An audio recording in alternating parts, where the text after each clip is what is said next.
Have you ever met someone who talks about big dreams, success, money, and a completely different life, but somehow nothing ever really changes? They can imagine it clearly. They believe they're capable of more, and honestly, they probably are.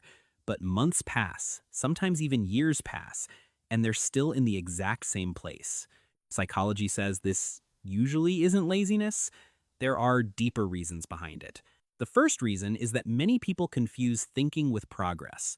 When someone constantly imagines success, the brain releases small feelings of satisfaction, almost like progress is already happening. Talking about goals feels productive. Dreaming feels exciting. But over time, the brain starts treating imagination like achievement, and the urgency to actually act slowly disappears. The second reason is hidden fear. A lot of people don't lack ambition, they fear failure. Because the moment they truly try, failure becomes possible, rejection becomes real. Their self-image is suddenly at risk, so instead of acting, they stay stuck in planning mode, researching, preparing, waiting. Because as long as they never fully commit, their dream stays perfect inside their mind. The third reason is that they keep waiting for the right moment. They think they need more confidence, more clarity, more motivation before starting. But psychology shows that readiness usually comes after action, not before it. Confidence is built through movement. Most people who eventually succeed didn't feel ready when they started.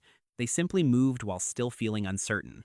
The fourth reason is overthinking. Some people analyze every possibility, every mistake, every future outcome so deeply that their mind becomes exhausted before they even begin. The brain burns energy through constant mental simulation, so by the time action is required, they already feel mentally drained.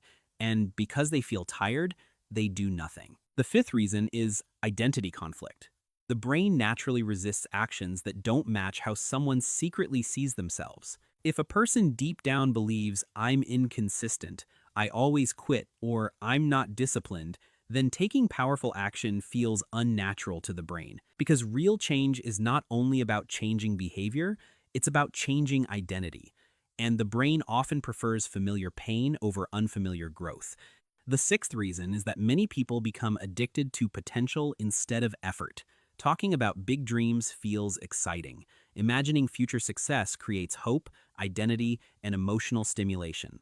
But real progress is repetitive, slow, boring, uncomfortable, and often invisible for a long time. Most people love the fantasy of who they could become, but struggle with the daily process required to become that person. That's the real difference between dreamers and people who actually change their lives. It's not talent, it's not intelligence. It's the ability to keep moving even when your mind is filled with doubt, fear, discomfort, and resistance. Because sometimes your mind is not trying to help you grow. It's trying to protect what feels familiar, even if that familiarity is keeping you stuck. Big dreams are common. Almost everyone has them. But the ability to act while your mind is working against you, that is rare.